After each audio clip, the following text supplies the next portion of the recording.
जानानै आं दिनै बिपिएफ जाखो बिपिएफआथ' एक्स मिलिटारि पार्टी आं मानो फैखो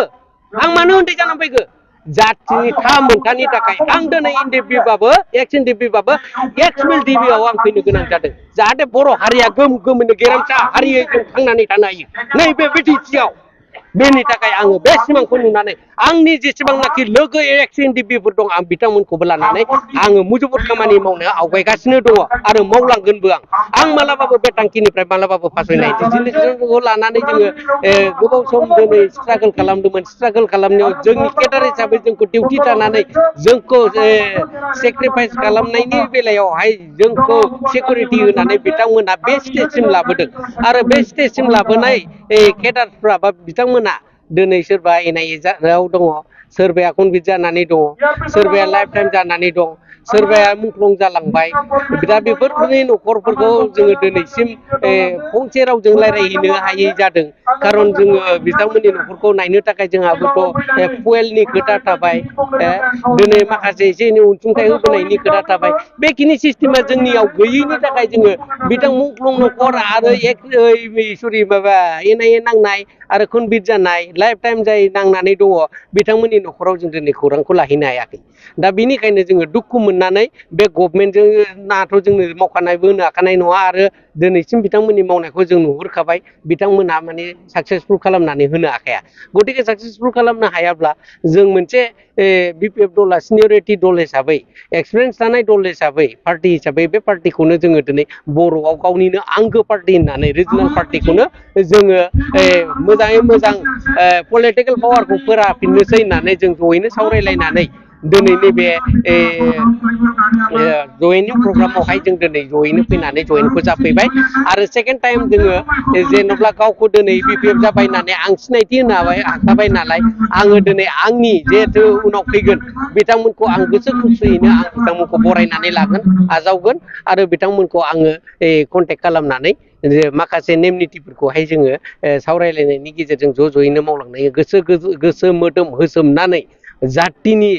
उन्नति बा बिटिसि बारिनि उन्नतिखौ जोङो जाफुंहोनो थाखाय बा मोनफुंनो थाखाय जोङो ज'यै लोगो नांनानै बिपिएफ बायदि जोङो बड'लेण्ड टाइगार हिसाबै बे पार्टिखौ जों दिन्थिलांनो थाखाय जोङो दिनै आगान जोंनि जेंनानि सायाव जोंथ' दा सिन्था खालामनानै जोंथ' सुफुंनो हाखाया दा बेखौ सुफुंनो थाखायनोथ' जों ज'यैनो जों बिपिएफ पार्टिखौ सापर्ट खालामनानै गभर्नमेन्टआव लाबोनानै जोङो बिपिएफ पार्टिनि जानानैनो जोङो जाहा बिपिएफ पार्टिनि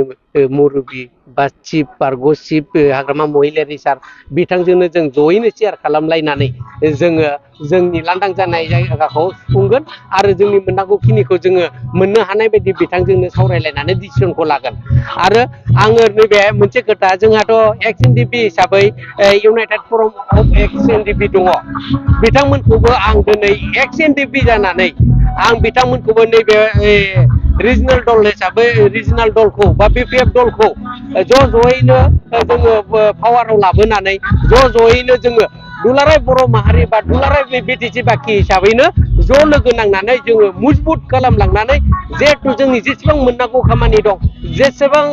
जोंनि डिमान्ड दङ जेसेबां जोंहा इमप्लिमेन्टेसन जानांगौ दङ बेखौ जोङो कमप्लिट खालामनानै लानांगौनि थाखाय आरो जोंहा माखासे जेलाव थानाय लिडार केडार सार रन्जन दैमारि सार बिथांमोनखौ जों माबोरै बर'नो हायो जों ज'यैनो जानानै जोङो नांनांगोन आरो बे पावारखौ जों लाबोनो नांथारगोन आरो रिजनेल पार्टि हिसाबै बड'लेण्डआव